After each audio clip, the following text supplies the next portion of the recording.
કહી રહ્યા છે 10મા અધ્યાયમાં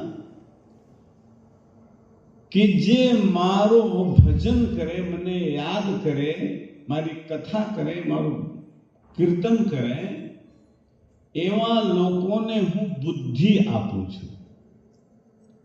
એવમ સતતયુક્તામ ભજતામ પ્રીતિપૂર્વકમ દદામ બુદ્ધિ યોગમ તમ એન મામુપયાન્તિ તે. 10મા અધ્યાયનો શ્લોક છે. ભગવાન કહે છે દદામ બુદ્ધિ યોગમ તમ એન મામુપયાન્તિ તે. હું બુદ્ધિ યોગ આપું છું. એક વાત તમને ખાસ કહી દઉં, ભલે ખૂબ કથાઓમાં આપણે સાંભળતા હોઈએ કે ભગવાન પાસે જાશું એટલે તમને પૈસા મળશે જ, એમાં કોઈ બેમત નહીં.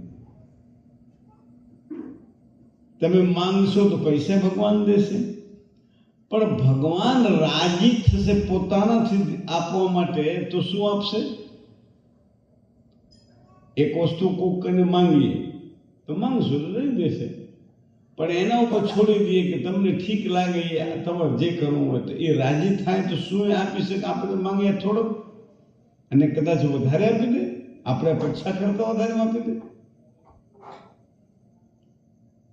તો ભગવાન કને માંગશો તો ભગવાન તો દેશે તમને જે માંગશો. સંસાર માંગશો, રૂપિયા પૈસા પરિવાર બધું આપશે ભગવાન, પણ ભગવાન રાજી થશે તો શું આપશે? ભગવાન પોતે રાજી થશે તો ગીતામાં ભગવાન કહે છે કે દદામિ બુદ્ધિ યોગમ તમ. હું એને બુદ્ધિ આપું છું. હનુમાન ચાલીસાના પાઠ કરીએ આપણે તો હનુમાનજી મહારાજ પાસે શું માંગીએ છીએ? બલ બુદ્ધિ વિદ્યા દેહુ મોહી. ભગવાન કને પૈસા માંગે, આમાં હનુમાન ચાલીસા માંગે. અને ભગવાનની ભક્તિ કરીએ અને ભગવાન રાજી થાય, પૈસો આપે, તો વધારેમાં વધારે પૈસા નરસિંહ મહેતા પાસે હોવા જોઈએ. પણ આપણે ખૂબ કથાઓ સાંભળ્યું છે કે નરસિંહ મહેતા પાસે કંઈ હતું નહીં. હા, એક ખરું, નરસિંહ મહેતાનું કોઈ કામ અટક્યું નથી. હરિને ભજતા હજી કોઈની લાજ જતા નથી જાણી. ભગવાન ગીતાજીમાં ભગવાને કહ્યું છે એવમ સતતયુક્તામ ભજતામ પ્રીતિપૂર્વકમ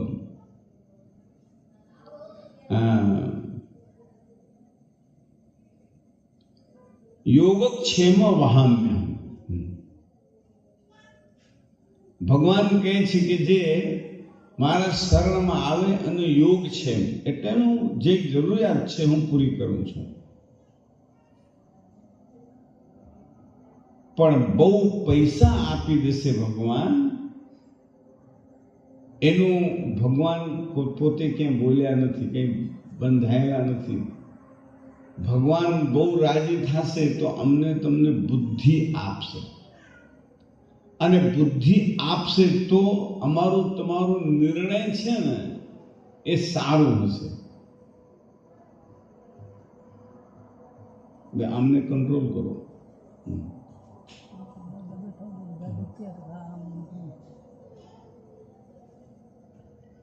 એટલે ભગવાન અમને તમને એવી બુદ્ધિ આપશે કે અમે એવા જ કામ કરીશું કે જે અમારા તમારા ફાયદા માટે હશે.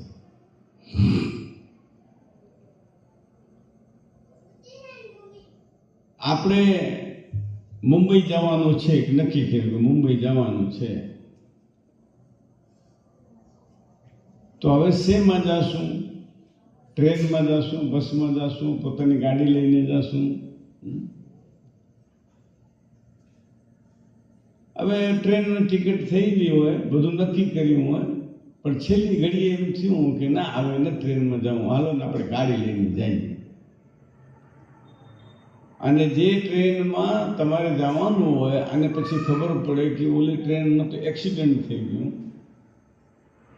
કોઈને ખબર તો હતી નહીં ને કે એક્સિડન્ટ થઈ જશે. પણ આ પ્રેરણા કોને કરી કે ટ્રેનમાં નથી જાઉં?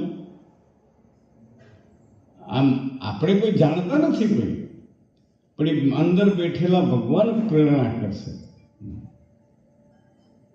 આ બુદ્ધિ યોગ છે એને. તો અમારી તમારી બુદ્ધિ બરાબર નહીં હોય તો નિર્ણય બરાબર નહીં આવે. સંગતિ ખરાબ હશે તો બુદ્ધિ સારી નહીં રહે. ભગવાનની કૃપા હશે તો બુદ્ધિ સારી રહેશે. તો બુદ્ધિ સારી રહે એટલા માટે સારા લોકોનું સંગ કરવું. આનું નામ પડ્યું સત્સંગ, સજ્જનના સંગ. પછી વ્યક્તિ હોઈ શકે અને આપણો શાસ્ત્ર હોઈ શકે. આપણા શાસ્ત્ર છે ને એને સંગ કરો, સ્વાધ્યાય કરો,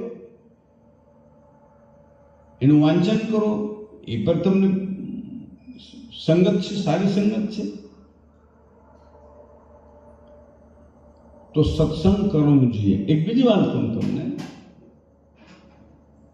ક્યાંક સત્સંગ ચાલતું હોય, કે કથા ચાલતી હોય અને કોઈ એમ કે અહીંયા બાજુમાં ભગવાન પ્રગટ થયા છે, હાલો ભગવાનના દર્શન કરવા જઈએ. અન્ય કે કથા ચાલે છે, તો એ ભગવાનના દર્શન કરવા કરતા કથા છે ને એમને તમને વધારે ફાયદાવાળી રહેશે. કોઈ એમ કે ભગવાન છે તો ખબર કેમ પડશે કે ખરેખર ભગવાન છે કે પોતે ભગવાન બની બેઠા છે? તમે બધા કથા તો ભાગવતજીને સાંભળો છો. એક રાજા છે, એણે શું કહ્યું કે હું વાસુદેવ છું. વાસુદેવ એટલે ભગવાન વિષ્ણુનું એક નામ છે ને, વાસુદેવ. ઓમ નમો ભગવતે વાસુદેવાય. તો કે વાસુદેવને તો 4 હાથ હોય ને, ભગવાન વિષ્ણુનું નામ છે તો 4 હાથ છે. તો એણે 2 હાથ છે ને પોતાના બનાવટી બનાવ્યા હતા, આપણે આર્ટિફિશિયલ આમ લગાડી લીધો. અને એમ કહેતો કે હું ભગવાન, હું વાસુદેવ છું. ભાગવતમાં કથા છે કે ભગવાન જઈને એને મારી આવ્યા હતા. એ તો કથામાં છે, પણ હમણાં ઘણા ભગવાનો નથી ઉપડી પડ્યા. 100 પછી 50 ચેલા હોય, મોટા નામ હોય તો લગાવી દે ભગવાન ફલાણા, ભગવાન ફલાણા. તે ખરેખર ભગવાન છે કે નહીં એ કથામાંથી જાણવા મળશે ને. કોઈ કહે છે કે ભગવાન તો આપણે માની લેવું.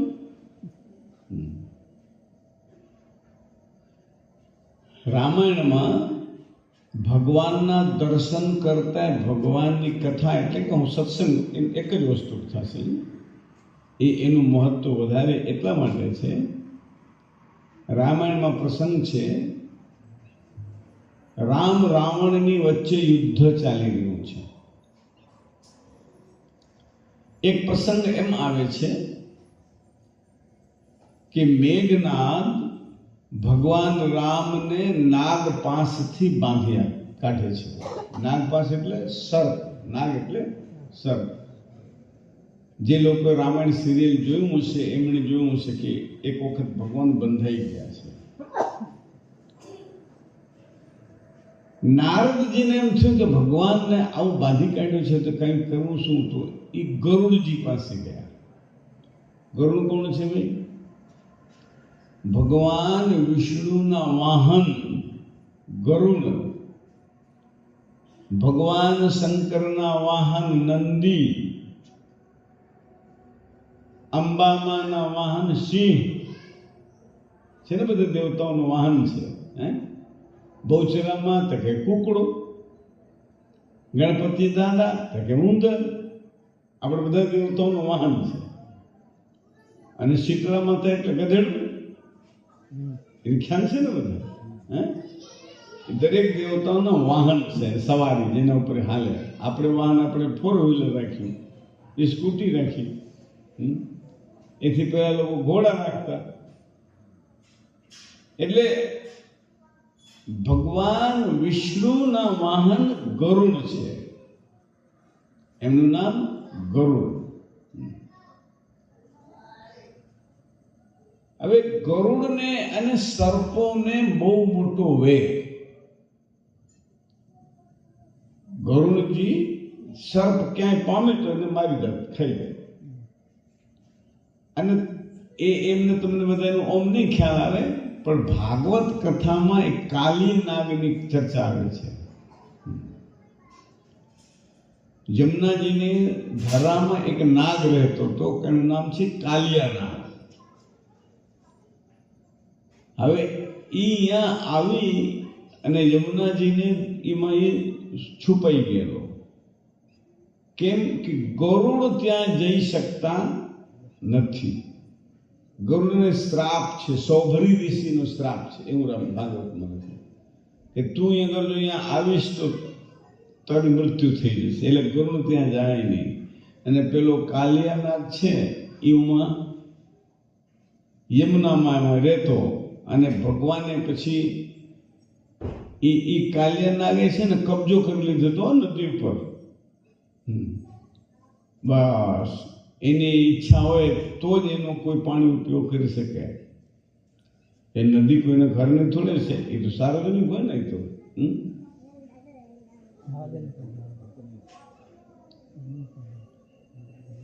એટલે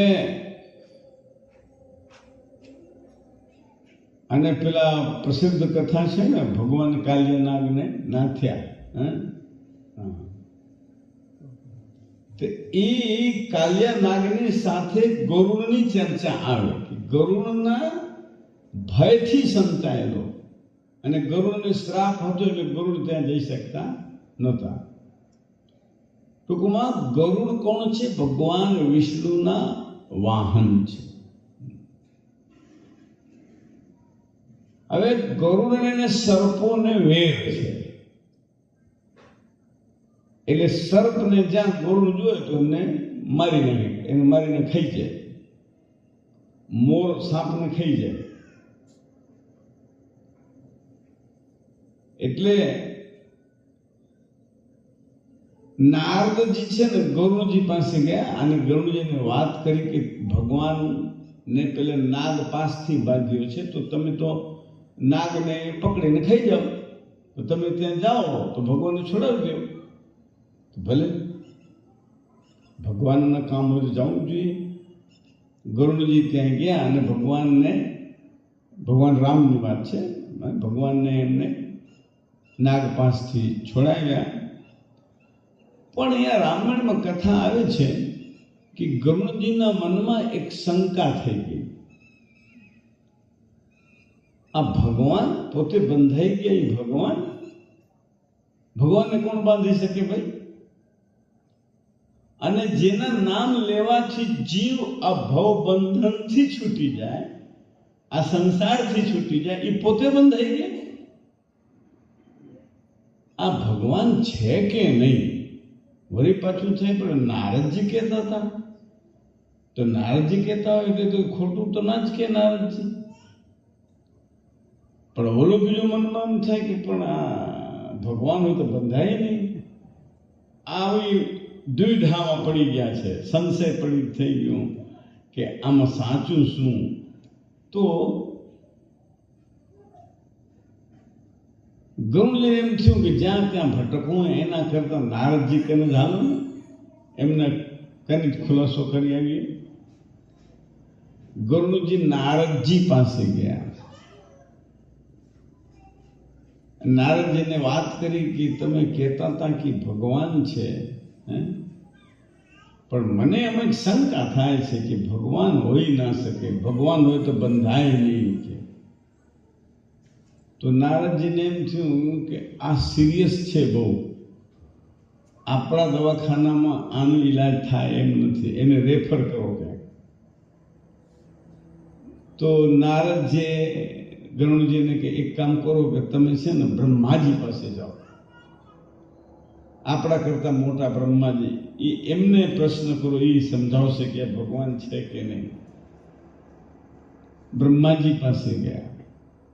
બ્રહ્માજીને થયું કે ભાઈ આપણા પ્રશ્નો નહીં, આને આગળ મોટા દવાખાને મૂકો, રેફર કર્યા એમને કે એક કામ કરો કે તમે શંકર દાદા પાસે જાઓ.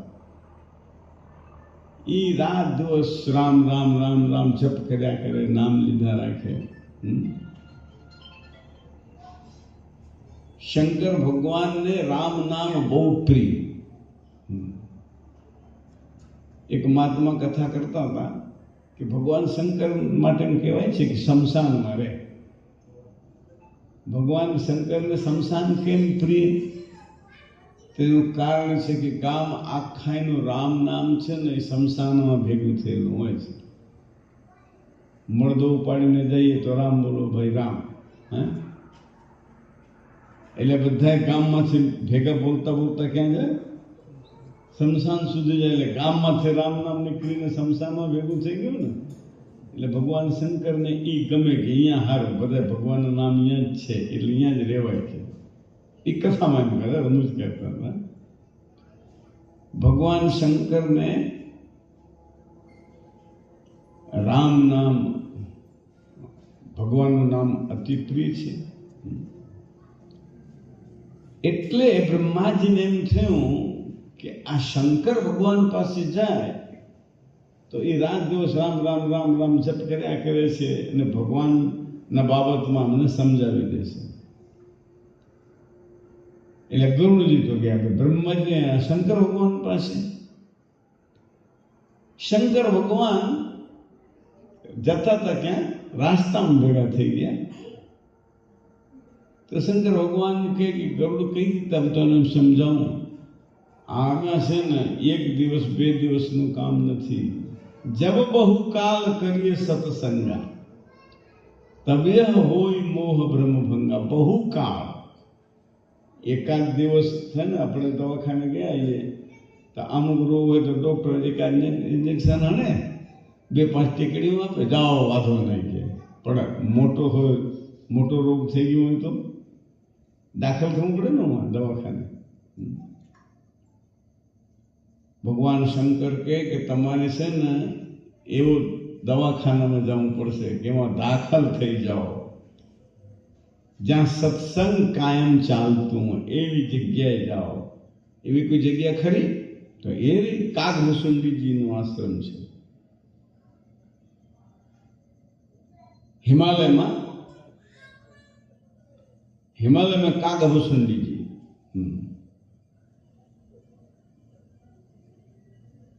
હવે જો બધાની વાત છે કે કાગડા છે. કાગભૂષણજી કોણ છે? કાગડા. હવે કાગડા કથા કરે હો. અને રામાયણમાં લખેલું છે કે એ કથા સાંભળવા માટે જે આવતા ને એ બધા હંસ.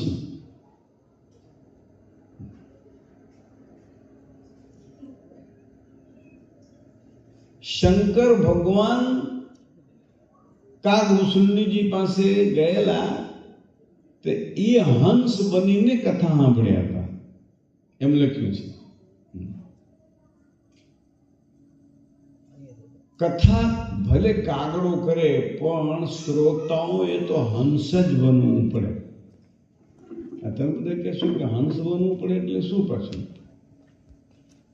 હંસનું કામ શું છે? હંસ માટે એક વાત ફેમસ છે, પ્રસિદ્ધ છે કે દૂધ ને પાણી ભેગા કરીને રાખો તો હંસ દૂધ પી જશે ને પાણી છોડી દેશે. એવું તો સાંભળ્યા હશો ને બધા. મેં હંસ જોયું નથી હો ભાઈ. આપણે કોઈ દી હંસ જોયું નથી કે આપણે કહીએ કે આ હંસ આવું થાય છે, પણ સાંભળ્યું છે. હા. અને એવો કોઈ અખતરો કોઈ કરાવે સામે તો નક્કી થાય, પણ કથાઓમાં સાંભળીએ છીએ કે હંસ છે એ માન સરોવરમાં હંસ રહે, ભજનામાં ગાતા હશે. અને હું આ શું છું ખાય શું? મોતી ખાય. તો અમે બધા ગયા માનસરોવર. માનસરોવર ક્યાં આવ્યું? હિમાલયમાં, ચાઇનામાં અત્યારે આવ્યું, તિબેટમાં આવ્યું. હું 2008માં ગયો. એટલે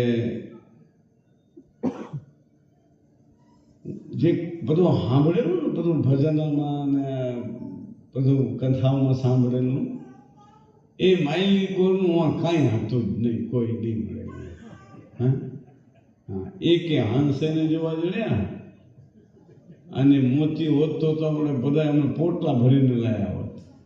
હા હા, પણ તો મને એમ થયું કે એ બીજો કોઈ માનસરોવર હોવો જોઈએ, આ માનસરોવર નહીં. પણ દુનિયા આખી માં જ જાય છે, તો આપણે માં જઈએ બીજે ક્યાં જઈએ? આપણે બીજા માનસરોવરની ખબર નથી. એટલે હંસ ના જે ગુણ છે, નીર क्षीर વિવેકી શબ્દ આવે.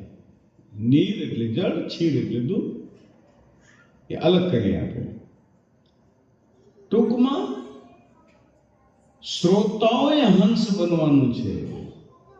કોણ શું બોલી રહ્યો છે એની કિંમત નથી, એમાંથી આપણે શું લેવા જેવું છે, ના લેવા જેવું છે છોડી દેવાનું. નહીં તો બોલનારા તો ઘણું બધું બોલશે, અને બધા એનું પકડ પકડ કરશો ને તો તમે ગાંડા થઈ જશો. ઓનું હાચું, ઓનું હાચું, ઓનું હાચું. હે, અને આપણે બધા એમ જ છીએ. બધા હા, સારું લાગે હા એ ગુરુ હારા, બસ થોડાક સમય થાય ને વળે બીજા ગુરુ પકડી લઈએ. આપણે બધા એમ જ કરતા હોઈએ છીએ. અને એમાંય વળી પાછા ઓલા દોરા ધાગાવાળા મળી ગયા તો વાત જ પૂરી થઈ ગઈ. પછી તો આપણે છે ને, કૂતરા બે જાતના હોય, એક પાળેલા કૂતરા ને એક રખડતા કૂતરા. આપણે બધા રખડતા કૂતરા છીએ, પાળેલા નથી ના. કબીર સાહેબ કહે છે, કબીર કૂતા રામ કા મોતિયા મેરો નામ, કે હું રામજીનો કૂતરો છું, રામજીનો પાળેલો કૂતરો છું. મોતિયા મેરા નામ, મારું નામ મોતિયો છે. ગલે રામ કી જેવરી જીત ખીંચે તિત જાઉં, મારા ગળામાં ભગવાને બાંધેલી દોરી છે, એ જ્યાં દોરી જાય હું જાઉં એની ભેગા. હું કૂતરો છું રામજીનો. કબીર સાહેબ કે હું કૂતરો છું, પણ પાળેલો કૂતરો. પાળેલો કૂતરો હોય તો એને કોઈ જલ્દી મારે નહીં. કોકનું કૂતરું હોય પાળેલું હોય તે ન મળે, એને મારે જ નહીં. અને એમાં મોટા ઘરના કૂતરા હોય તો એને કોઈ અડે નહીં હો. મારવાની તો વાત છોડી દો. કોઈ મોટો માથા ભારે હોય, આ પીએસઆઈનો કૂતરો છે, હે, આ ગામના બાપુનો કૂતરો છે, હે, તો કૂતરાની કિંમત વધી જાય ને. હા, પાળેલો કોઈક મોટા ઘરનો છે. આપણે બધે દુઃખી હોઈએ ને કે ભલે મને આ નડે છે ને ઓલું નડે છે ને ફલાનું નડે ને. ઘણા બધા નડતાની વાતો હોય. કોઈને પિતરી નડે છે ને, કોઈને મામું નડે છે ને, કોઈને કંઈ નડે છે. હનુમાન ચાલીસામાં શું બોલ્યા? ભૂત પિશાચ નિકટ નહીં આવે, મહાવીર જબ નામ સુના. એ કોઈ નજીક ના આવે. और जो गुरुના શરણમાં હોઈએ, ભગવાનના કૂતરા બની જઈએ, ગુરુના કૂતરા બની જઈએ તો કોઈ નડતર આપણને નડી ના શકે, આવી જ ના શકે. એક તો પહેલી વાત છે કે પાળેલા કૂતરાનો કંઈ મારે નહીં, અને રખડતો કૂતરો હોય તો ગમે તે ધોકો મારી દે. અને મારે તો નહીં જ, પણ માની લો કોઈ મારે ખરા, તે કૂતરો જાશે ક્યાં? પોતાના માલિક કને જાય ને, જ્યાં એનું માલિક છે ત્યાં જાય. અને ઓલો રખડતો કૂતરો ક્યાં જાય? એનું તો ઠેકાણું જ નથી ને, ક્યાં જશે? હે, એક તો તમે ભગવાનના શરણમાં હશો, ગુરુના શરણમાં હશો, તો તમારા જીવનમાં કોઈ મુશ્કેલી નહીં આવે. અને કદાચ મુશ્કેલી આવે, કોઈ સમસ્યા આવે તો તમે ક્યાં જશો? ગુરુ મહારાજ કને જશો, તમારા ભગવાન જેને માનતા હશે એમની પાસે જશો. તમારી પાસે કોઈ ગુરુ નથી, કોઈ ભગવાન નથી, તો પછી તમે ભટક ભટક કરશો. ઓલા ભુવા કને, ઓલો બાપજીનો, ઓલો સ્વામીનો, ઓલો સ્વામી ઉવાથી ના પડે તો બીજા કને ગયા, બીજા કને ના ગયા તો ત્રીજા કને ગયા, રખડ રખડ કર્યા કરીએ આપણે બધા. એટલે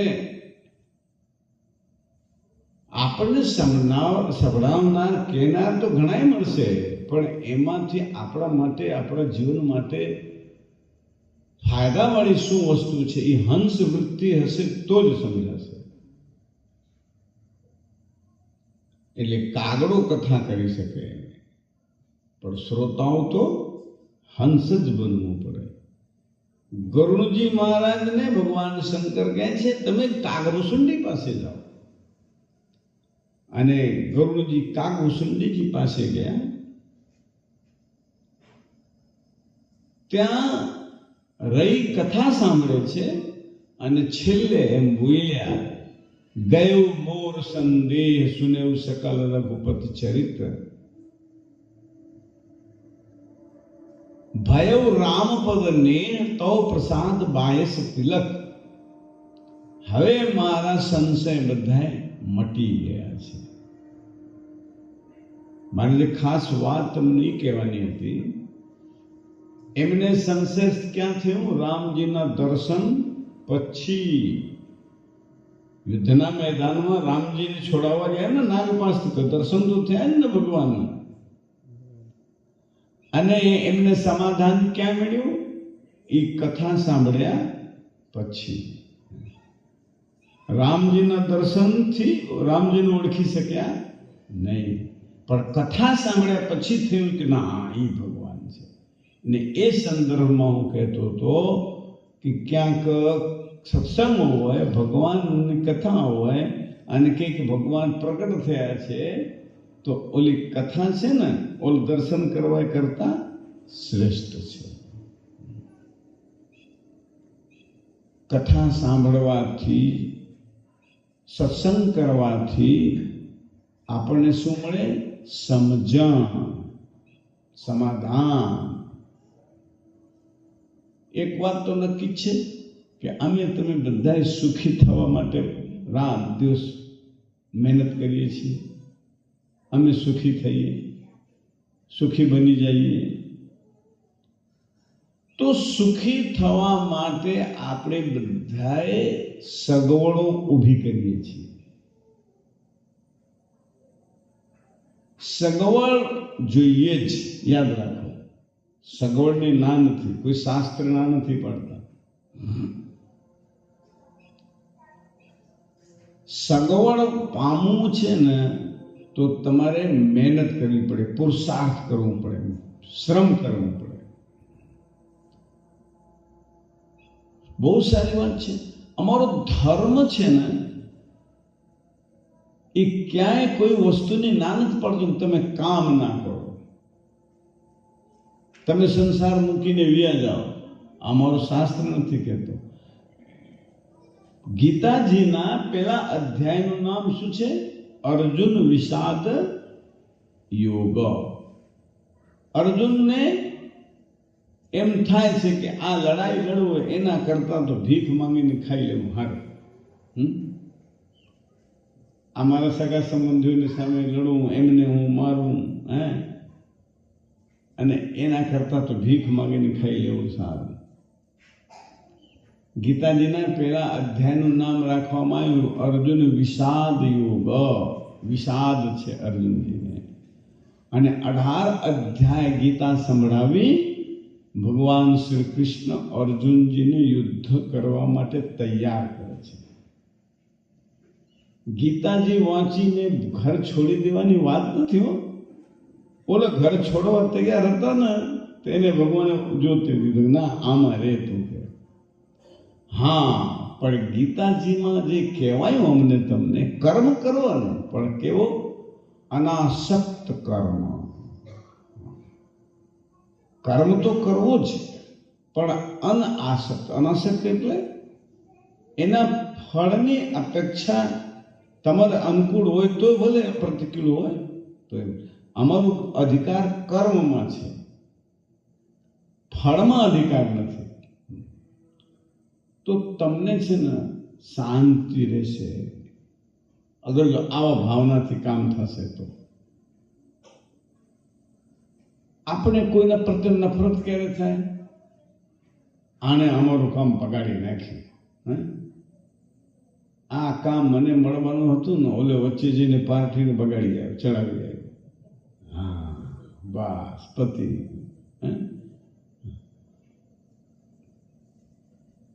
અપેક્ષા અગર જોઈએ નહીં, અમારું મહેનત કામ કરો ને તો હું ગયો પાર્ટીને મળ્યો, એની વાત કરી, બધી વાત કરી છે, ફળ મળશે તો ભલે, નહીં હશે તો કહેવા આમાં તો ઠીક છે. અનાસક્ત કર્મ. કર્મથી ભાગવાની વાત નથી, ઘર મૂકીને ભાગી જાઓ એવું નથી. કર્મ કરો, એનાથી સગવડ મળશે તમને. સગવડ સંસારની વસ્તુઓ મળશે, પણ સાવધાન રહો. માત્ર ને માત્ર સગવડથી શાંતિ ને સુખ મળશે નહીં. ગમે તેટલી સગવડ થઈ જાય, ગેરંટી ના આપી શકાય કે માણસ સુખી જ થશે. આવા સારા ઘર નહોતા, ઓલા ગામડામાં રહેતા હતા નડિયાના મકાનમાં, પછી ઉहाँથી આવ્યા તો થોડીક નડિયાના મકાન અહીંયા મળ્યા હતા, પતરામાં ને શેમાં રહ્યા હતા. હવે તો સારા સારા મકાન થઈ ગયા છે, તો શું શાંતિ આવી ગઈ છે? હવે કોઈ ઉપાધિ નથી રહી. સગવડો તો વધારે થઈ ગઈ આપણા ઘરે, સગવડો તો વધી, પણ શાંતિની વાત ન કરી શકાય કે આપણે સુખી થઈ જ ગયા છીએ. તો એ સુખી થવા માટે સગવડ નહીં, સમજણની જરૂર છે.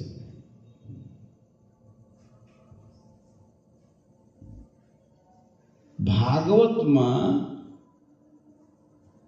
પરીક્ષિત રાજાની કથા આવી. પરીક્ષિતજી વનમાં શિકાર કરવા ગયેલા. બપોરનો સમય થયો, ભૂખ્યા તરસ્યા થયા. તેમને જંગલમાં એક આશ્રમ દેખાણો. તેમ થયું કે આશ્રમ છે એટલે અહીંયા આશરો મળશે. અમારા સંતોએ બહુ સરસ અર્થ કર્યો કે આશ્રમ એટલે શું? જ્યાં 4 વસ્તુ મળે એનું નામ આશ્રમ, અને 5 વસ્તુ મળે એનું નામ આશ્રમ. પહેલી વસ્તુ છે આવકાર મળે. કોઈ સાધુ મહાત્માના આશ્રમમાં જાઓ ને, કોઈને ઘરે જાઓ અને આશ્રમમાં જાઓ, ફરક લાગે. પેલો આવકાર મળે, આવો. પછી આસન મળે, બેહો. આવકાર આપે, બેસાડે. પછી આહાર મળે, પૂછશે ચા પાણી કરશો, બપોરનું ટાણું છે, જમવાનું, જમીને આવ્યા કે ના આવ્યા. આવકાર, આસન, આહાર, અને પછી આરામ. રોકાવું તો રોકાવો, અહીંયા છે સગવડ, તો આરામ કરીને જાજો. અને છેલ્લે મળે આશ્વાસન. આશ્વાસન એટલે આ સંસારના એ મણાગાંઠમાં પડ્યો છે, શું છે ભાઈ, કેમ આપ આવ્યા, કંઈ આપને કોઈ કામ છે? તો કે હા મહારાજ જે આમ છે, તો એને આપણે આશ્વાસન આપી શકીએ કે આમ છે ભાઈ, ભગવાન બધું સારું કરશે, તમે ચિંતા ના કરો, આ કરો તે કરો. 5 વસ્તુ મળે એનું નામ આશ્રમ. ને કે હું ઈંટ પથ્થર ને સિમેન્ટ છે, તમારા ઘરમાં ઈંટ પથ્થર ને સિમેન્ટ છે, એમાં તો કંઈ ફરક નથી ને. વસ્તુ એ ને એ જ છે, પણ હેતુ ફરી ગયો. હવે સત્યનારાયણ ભગવાનની કથા થઈ હોય તો આપણે ઓલો પ્રસાદ બનાવીએ ને, તો એ જ સોજી હોય, ઘી હોય, ખાંડ હોય, જે નાખીએ એ ને એ જ હોય. અને તમારે ઘરે તમને એમ થયું કે આજે આપણે શીરો ખાવો છે, કે મહેમાન આવ્યા છે, શીરો બનાવો, તેમાં એ જ પડે ને. પછી એમાં થોડું કે સત્યનારાયણ ભગવાન વાળામાં અલગ વસ્તુ કંઈ પડતી એને એમાં અલગ પડતી વસ્તુ એ નહીં હોય, પણ પેલો પ્રસાદ થઈ ગયો. અને આ ખાવાનું બને, તો શું બને? ખાવાનું. અને ઓલો શું કહીએ? ભગવાનનો પ્રસાદ. બેની મહિમા ફરી ગઈ. પ્રસાદ નામ પડે ને તો એનું આપણે ક્યાંક પડી ગયું હોય ને તો આપણે ઉપાડી લઈને ભગવાનનો પ્રસાદ છે, હા, પગમાં આવશે. બીજી વાત શું રહી કે પ્રસાદ એકલા ના ખાઈએ. એવું કંઈ ખરું કે પ્રસાદ એકલો એકલો ખાઈ ભગવાનને ધરાવીને ખાઈ જાય? એ પ્રસાદ વેચીને ખાવું પડે. એટલે એનું પ્રસાદ વસ્તુ એ નહીં જ, પણ પ્રસાદ નામ પડી ગયું ને. એ જ રીતે મકાન, ઘર અને આશ્રમ. બસ ફરક તો પરીક્ષિતજીને એમ છે કે આશ્રમ છે ને તો આશરો તો મળે ને. બપોરનો સમય ગયા. ઋષિ છે ને એ ભગવાન પોતાની પૂજામાં એવા તલ્લીન થઈ ગયેલા કે કોણ આવે જાય છે એમ કે એનો ખ્યાલ ના આવ્યો. તો પરીક્ષિત રાજાને ભૂખ લાગી હતી, ભૂખ્યા હતા. ભૂખ્યા માણસને ગુસ્સો બહુ આવ્યો પાછા. એટલે એમને ગુસ્સો આવી ગયો કે આ દોડ કરીને બેઠો છે. એને ખબર નથી પડતી કે કોઈ માણસ આવ્યો છે. તો બીજું શું કરી શકે કે મરેલો સાપ હતો, ઉપાડી અને ઋષિના ગળામાં ભેરાવી દીધો. ખબર પડે કેમ બધું આ દોડ કરાય છે. નીકળી ગયા. ઋષિના દીકરાને ખબર પડી. ઋષિનું નામ છે સમીક ઋષિ, એમના દીકરાનું નામ છે શૃંગી ઋષિ. એમને ખબર પડી કે પરીક્ષિત રાજાએ આવું કામ કર્યું, શ્રાપ આપી દીધો છે કે તું મરેલો સાપ મારા પિતાના ગળામાં પહેરાયો છે ને, હું શ્રાપ આપું છું, આજથી 7મા દિવસે તને જીવતો સાપ આવશે, કરડશે અને તારી મૃત્યુ થઈ જશે. આ ભાગવતની કથા જ છે ને. તમે બધા કથાઓ તો ખૂબ સાંભળો, હું સાંભળું છું, કથા એ કરું છું. એક કરી આપણે કલ્પના વિચાર કરી. આ શ્રાપ ક્યારે થયો? બપોરના ટાણે થયું. પરીક્ષિતજી ઘેરે ગયા છે, પછી એમને સમાચાર આવ્યો છે કે ભાઈ આવું બની ગયું. પછી એમને નિર્ણય લીધો હશે. પોતાના દીકરાને બધું રાજકાજ અને તમામ વહીવટ છે ને, એમને ચારે સોંપી દીધું કે ભાઈ તું સંભાળજે. પછી પોતે ગંગાજીના કિનારે જઈને બેસી ગયા. આ સમાચાર જાણી તમામ ઋષિ મુનિઓ પરીક્ષિત રાજાને મળવા આવ્યા. અને અહીંયા પરીક્ષિતજી પૂછે છે કે મારે હાથમાં ફક્ત 7 દિવસ છે. સુખદેવજી મહારાજ આવ્યા ને એમણે કહ્યું 7 દિવસ તો ઘણું કહેવાય. यहाँ तो एक घड़ी आधी में पुनिया तुलसी शंकर साधु के हरे कोटि अपराध. આ તો 7 દિવસ તો ઘણું કહેવાય. તો ચિંતા ના કરતા, હું તને કથા સંભળાવીશ. 7 દિવસની કથા સંભળાવે.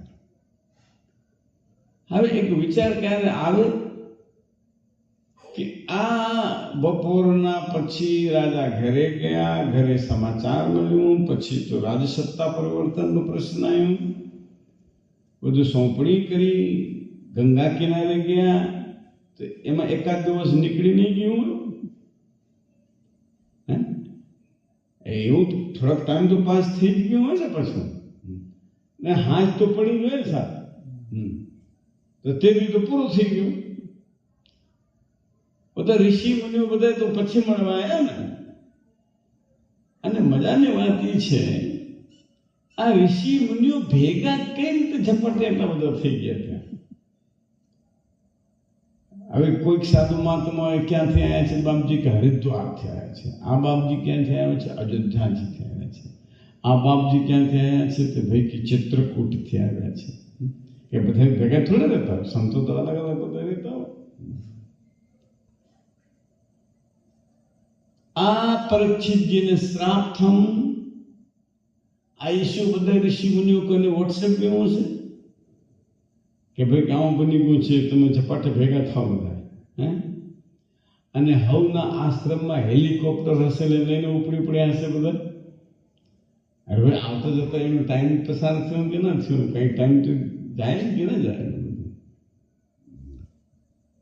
એક વસ્તુ નક્કી છે હોય કે તે જમાનામાં આ મોબાઈલ યુગ હતો નહીં. તમે કથાઓમાં સાંભળતા હશો ને તો ઘણા કથાકારો વાતો કરે કે અમારું ઋષિઓનું વિજ્ઞાન આજ કરતા ઘણો આગળ હતો. અમુક બાબતમાં આગળ ખરું, પાછું એવું નથી. આજના કરતા અમુક બાબતમાં આગળ. બે કથાઓ આપણે એમ જાણી લઈએ. શંકરજીના મંદિરમાં લોકો જાય તો આપણે બાજુ તો ઓછું જોયું છે, પણ અમુક ઓલો પછી છે ને અમુક બોકડા જેવો અવાજ કાઢે, આવું કરતા હોય છે. હમણાં આગળમાં કાનપુર ગામમાં લિંગ માતાનું મંદિર બન્યું, તો પ્રતિષ્ઠાના દિવસે હું ત્યાં ગયેલો. તો એ બધા કર્મકાંડ કરાવનારા હતા ને, એ બધા દક્ષિણ ભારતના હતા. અને એ કર્મકાંડ કરાવતા કરાવતા ને તો એવા અવાજ કાઢે મોઢાથી કે આપણે દાંત આવે પાછું. હા, એટલે તપાસ કરી કે ના એવું રિવાજ છે એમને. બોલો, બંગાળમાં એમ જ કરતા હોય છે. એટલે શંકરજીના મંદિરમાં જવાનું તો એમ કહે છે કે એવું અવાજ કાઢે બધા. કેમ? દક્ષ પ્રજાપતિ એમના સસરા થતા હતા અને એમણે ભગવાનના અપમાન કર્યા. યજ્ઞની લાંબી કથા છે. પછી તો ભગવાનના સેવકોએ વીરભદ્ર કોપ કરીને આવેલો અને માથું કાપી અને હવનકુંડમાં નાખી દીધું. બળી ગયું માથું, તો યજ્ઞ વિધ્વંસ થઈ ગયો. શંકર ભગવાનના અપમાનનું ફળ મળી ગયું. પછી બધા ભેગા થયા, બ્રહ્માજી, દેવતાઓ બધાએ કે ભાઈ યજ્ઞ અધૂરો રખાય નહીં. તો ભાઈ તો ભલે કરો યજ્ઞ પૂરું. અરે પણ યજમાન જ નથી, એનું હું ક્યાંય છે?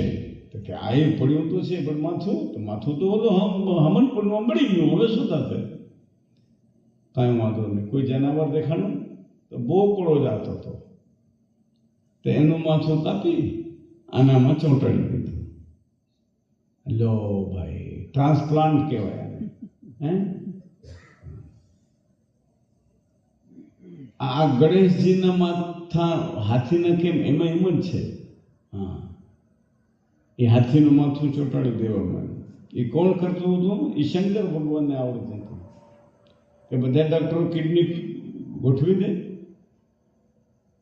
હમણાં મારી ભાઈને લીવર ઓલા કરાવ્યું, ચેન્જ કરાવ્યું. મને કંઈક 70 લાખનો ખર્ચો આવ્યો. એટલે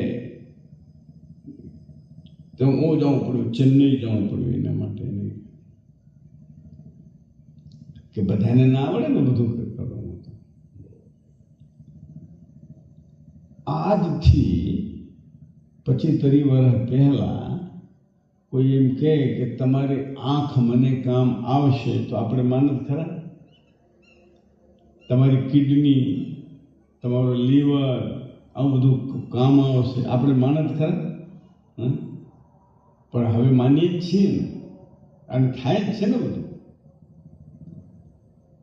અમુક સમય હજુ આવશે ને તો માણસનું નહીં જાનવરનું પણ આપણને કામ આવતા થઈ જશે. આવું સંશોધન થશે ને દિવસે દિવસે. તો આ જાનવરના આપણે કામ આવતો તો એનો આ દાખલો દક્ષનો બોકડાનું માથું. હવે જો આ મેડિકલ સાયન્સ આપણા જેટલો હજુ એટલો બધો આગળ આવ્યો નથી. પછી આપણે વાત કરીએ ને બીજી વિમાન,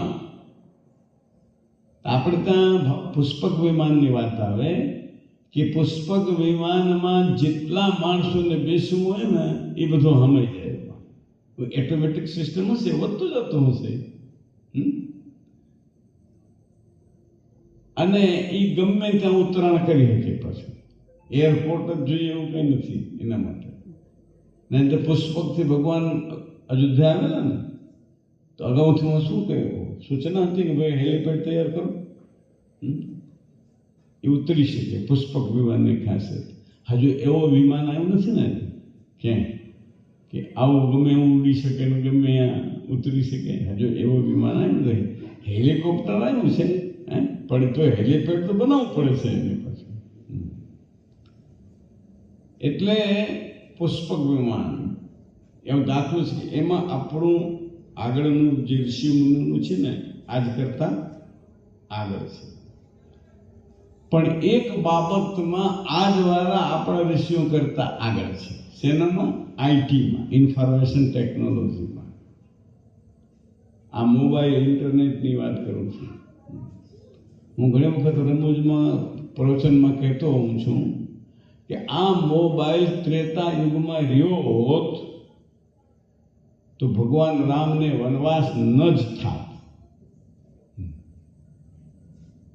કેમ ભાઈ? અરે કૈકેયી મેં અયોધ્યામાં ખટપટ શરૂ કરી અને તરત જ વિડીયો કોલિંગ કરાયો ભરતસિંહને બેઠા બેઠા, અને પછી ઓલો કૈકેયીને ખખડાવી નાખ્યો કે શું માંડ્યું છે. એટલે નક્કી થયું કે ત્યારે આ સિસ્ટમ હતો નહીં. બીજી વાત, રામ રાવણના યુદ્ધ ચાલે છે અને ભરતજીને અયોધ્યામાં ખબર નથી. આજે તો બોર્ડર ઉપર એક ચમકડું થાય ને, અરે ગમે તો ધમાલ થાય છે તો તરત આપણે ટીવીમાં જાણી દઈએ કે આમ થઈ ગયું, ધમાલ થઈ ગઈ. ને થોડાક માણસો ધમાલ કર્યા હોય તો આવડો મોટો લશ્કરનું યુદ્ધ ચાલે છે, રામ રાવણ યુદ્ધ ચાલે છે, અને હું ખબર નથી. કારણ કે ત્યારે આ ટેકનિક, ઇન્ફોર્મેશન ટેકનોલોજી એટલી બધી આગળ નહોતી. કૃષ્ણ ભગવાન યાદવંશીઓની સાથે પ્રભાસ ક્ષેત્રમાં બધાનું લડી લડીને અંત થઈ ગયું, અને એમના ખાસ સગા એમના છે. એ સગા બધા હસ્તિનાપુરમાં યુધિષ્ઠિરને કોણ છે? કૃષ્ણ ભગવાનના ફઈના દીકરા છે, અને એમના નજીકના માણસો છે. તો એમને ખબર નથી કે યદુવંશનો નાશ થઈ ગયો છે. એ તો અર્જુનજી ગયા છે, ભાગવત વાંચો, અર્જુન ગયા છે ને પછી યુધિષ્ઠિર રાજાને ખબર પડી છે. આ મોબાઈલ યુગ હોત તો, આ ટીવી વાળો યુગ હોત તો. મારી દલીલ એવી રહી છે કે આ એટલો આજનું જે આ મોબાઈલ યુગ છે એ વખતમાં હતો નહીં. તો આ ઋષિ મુનિઓને ખબર કેમ પડી ગઈ અને બધા ભેગા કેમ થઈ ગયા એવડા જલ્દી? અને પછી પ્રશ્ન તો 7 દિવસનો ઊભો ને ઊભો પાછો ઓછો થતો જ નથી. કેટલો કે મને હવે 6 દી રહ્યા છે કે 4 દી રહ્યા છે, ના 7 દિવસની જ વાત છે. નક્કી છે ઓ ભાઈ, એ કથા છે ને એકલા પરીક્ષિતની નથી, અમારી તમારી બધાયની છે. અને આપણા જીવનમાં દિવસ 7 જ છે. અઠવાડિયામાં 7 જ દિવસ ને, એ ગમે 7 દીમાં જવાના છે આપણે. આપણા કરતા પરીક્ષિત ભાગ્યશાળી છે. આપણા કરતા પરીક્ષિત ભાગ્યશાળી છે કે નક્કી તો થઈ ગયું કે 7 દિવસ પછી જ મને તક્ષક કરશે, અને અમારું તમારું તો 7 કલાક તો શું 7 મિનિટનું ઠેકાણું નથી.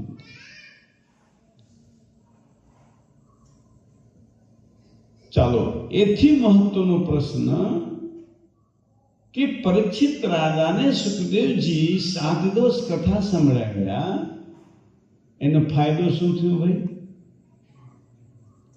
છેવટે તક્ષક આવ્યો, પરીક્ષિતને કર્યો, અને પરીક્ષિતની મૃત્યુ પણ થઈ. આપણે તો એવું માનીએ ને ભાઈ કે આમ કર્યું ને એનું આવું માનતા રાખી, બાધા રાખીને આનું આ ફળ મળ્યું. જોયું બધું? ના હોય તો આપણે શું કહીએ? ફેલ. કથા ફેલ ગઈ એમ ન કહી શકાય. કથા ફેલ ગઈ. કેમ? વાહ, સુખદેવજી મહારાજ કથા કરે છે, ઋષિ મુનિઓ બધા બેઠા છે. તો બીજો પ્રશ્ન આવે તો પછી કથાનો ફાયદો શું થયો? ઉપરની દૃષ્ટિએ જોવા જઈએ ને તો કઈ ફાયદો નથી થતો દેખાતો, કારણ કે 7મા દિવસે તક્ષક કર્યો અને પરીક્ષિત મર્યા ખરા. તો નિષ્ફળ ગયું. હા, એમ ન કહી શકાય. તો શું મળ્યું પરીક્ષિતને? પરીક્ષિતને જે મળી ને એનું નામ છે સમજણ, સમજદારી. તક્ષક આવે છે, સેવકો સાવધાન છે, બધા પહેરા ચોકી લઈ ભરીને બેઠા છે, આવા નહીં દઈએ કે. તક્ષકને આવતા જોઈ સેવકો કહ્યું, મહારાજ તક્ષક આવે છે. પરીક્ષિતજી કે ભલે આવવા દો. અત્યાર સુધી હું એમ માનતો હતો કે તક્ષક મને કરશે ને હું મરી જઈશ, પણ કથા સાંભળ્યા પછી એક વાત સમજાઈ ગઈ કે તક્ષક મને નહીં કરે, એ બહુ તો મારા શરીરને કરશે. હું શરીર નથી, શરીરથી અલગ મારું અસ્તિત્વ છે. ચિદાનંદ રૂપ શિવોહમ શિવોહમ. આપણે છે ને એ જ અજ્ઞાનતા છે કે અમે હું કરું છું ને, આ શરીરને હું કહું છું. જો ભાઈ, સીધી સાધી વાત, આ પ્રવચન હું કરું છું તો મને અંદરમાં એવું ઉતર્યું નથી, પણ વાત સાચી છે એટલે કહું છું તમને. આપણે બોલચાલની ભાષામાં શું કહીએ છીએ? મારા હાથ, મારા પગ, મારી આંખ, મારા કાન, મારા પેટ. કેવું એવું બોલે છે? હું પગ, હું માથું. કોઈ બોલે છે? શું બોલે છે? મારા. તો નક્કી થઈ ગયું ને કે આ બોલનારો અને હાથ પગ બે જુદા છે ને, કે હું ના કે હાથ પગ, આંખ, નાક, કાન અને બોલનારો જુદું તો છે, તો જ કહે છે ને મારા હાથ, મારા પગ, મારા. આમ બોલે છે. આ કહ્યું કે મોબાઈલ કે મારો છે, મારે એટલે હું બોલે કે હું મોબાઈલ છું. એટલે બોલનારો અલગ અને હાથ પગ એ બધા અલગ. તો આ શરીર શું છે? હાથ પગનું જ છે ને, બધું બનીને એ શરીર છે. બસ, હું શરીર નથી. આ શરીરથી અલગ કંઈક મારું અસ્તિત્વ છે, એનું નામ છે આત્મજ્ઞાન. અને આત્માને ઓળખ્યા વિના 184 નહીં રે મટે. આ ભજન ગાય ને બધા. આને ઓળખવાની વાત છે. આનું નામ છે સમજણ. આને આ સમજણ આવશે ક્યાંથી? એના માટેનું એકમાત્ર સાધન છે સત્સંગ. બિનુ સત્સંગ વિવેક ન હોઈ, રામ કૃપા બિનુ સુલભ ન સોઈ. તો જીવનમાં ક્યાંય કોઈ સંતોનું સાનિધ્ય મળે, શાસ્ત્ર. સંત એટલે કોઈ ખાસ વેશભૂષા નહીં હોય, જેના વિચાર સારા હોય, જેના સ્વભાવ સારા હોય, એવા સજ્જન વ્યક્તિઓની સાથે બેસો, એવા સજ્જન લોકોની વાણી સાંભળો, અને એમનો લાભ મળશે, આપણી બુદ્ધિ સારી રહેશે, આપણને સમજણ આવશે, અને સમજણ આવશે તો સંસારની કોઈ ઘટના દુઃખી ના કરી શકે. એક વસ્તુ યાદ રાખો, જે થવાનું છે થશે, થશે અને થશે. મૃત્યુ એક ઘટના છે. મૃત્યુ જગતમાં બધાને આવશે, આવશે અને આવશે. એમાં એમ ના બને કે આ ડોંગરેજી દાદા છે તે એમની મૃત્યુ ના આવે. એમ ના બને કે ભાઈ પાંડુરંગ શાસ્ત્રી મહાન સંત છે તો એમને ના આવે, કબીરને ના આવે, ને મીરાબાઈને ના આવે, ને નરસિંહ મહેતાને ના આવે, ને ત્રિકમ સાહેબને ના આવે. મૃત્યુ તો બધાને આવે. બીજી વાત, રોગ. એમ ના બને કે આ સંત છે એમને રોગ ન થાય. રામકૃષ્ણ પરમહંસને કેન્સર હતું.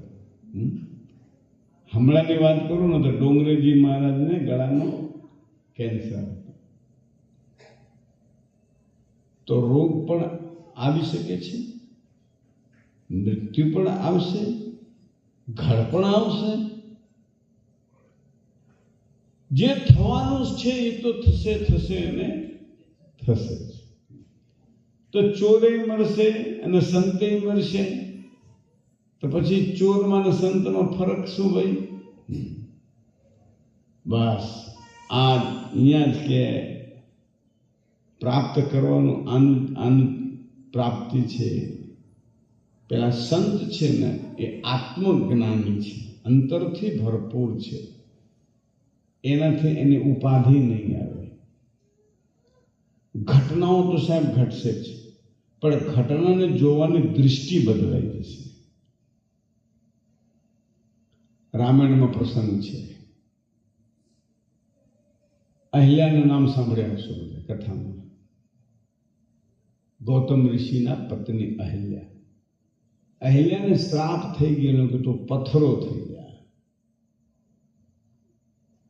વર્ષો પછી ભગવાન રામમાંથી પસાર થયા અને વિશ્વામિત્રજીએ ભગવાનને આગ્રહ ખાસ કર્યો કે આ છે ને શ્રાપ પર થયેલું છે, આના ઉપર આપ કૃપા કરો. ગૌતમ નારી શ્રાપ બસ ઉપલ દેહ ધરી ધીર. ભગવાન પોતાના પગથી સ્પર્શ કરે છે અને એમાંથી અહિલ્યા પ્રગટ થઈ ગયા પથ્થરના મૂર્તિમાંથી. ભગવાને સુંદર સ્તુતિ કરી અને સ્તુતિ કરતા કરતા અહિલ્યાજી બોલે છે કે ભગવાન, અત્યાર સુધી મારા મનમાં એક ગલતફહમી હતી કે ઋષિએ મને શ્રાપ આપ્યા હતા, પણ આજે વાત સમજાઈ ગઈ કે ઋષિએ શ્રાપ નહોતા આપ્યા મારે, એમને તો મારા પર કૃપા કરી હતી. અગર જો તે દિવસે એ ઘટના ના ઘટી હોત તો આજે મને આપના દર્શન ન થયા હોત. ઘટના નહીં બદલાણી, અહિલ્યાની સોચ બદલાઈ ગઈ. બસ આ સોચ બદલાઈ જાય એટલે જીવનમાં તો જે થવાનું છે થશે જ. તો સુગ્રીવને બાલી ઘરમાંથી કાઢી મૂક્યો. બે સગા ભાઈ છે. સુગ્રીવને એ ક્યાંય શાંતિથી રહેવા દેતો નથી બાલી. પણ ભગવાન રામ મળ્યા, હનુમાનજી લઈ ગયા સુગ્રીવ પાસે અને ભગવાને સુગ્રીવને આશ્વાસન આપ્યા કે ચિંતા ના કરતો, હું બાલીને મારી નાખીશ. તો સુગ્રીવને એમ થયું કે આને ખબર નહીં હોય કે બાલી કેટલો બળશાળી છે. તો ખાતરી કરવા સારું એને પરીક્ષા લીધી ભગવાનને. તો રામાયણમાં લખ્યું છે કે દુંદુભી રાક્ષસના હાડકાના ઢગલા હતા ને, ભગવાન એને પગના અંગૂઠેથી ક્યાંય ફગાવીને નાખી દીધા. અને 7 તાળના ઝાડ હતા ને, એક બાણથી વીંધી કાઢ્યા. તો સુગ્રીવને થઈ ગયું કે આ કોઈ સાધારણ તો નથી. પછી કોણ છે? તો હનુમાનજીને પૂછ્યું તો કે આ રામ ભગવાન બ્રહ્મ. એમ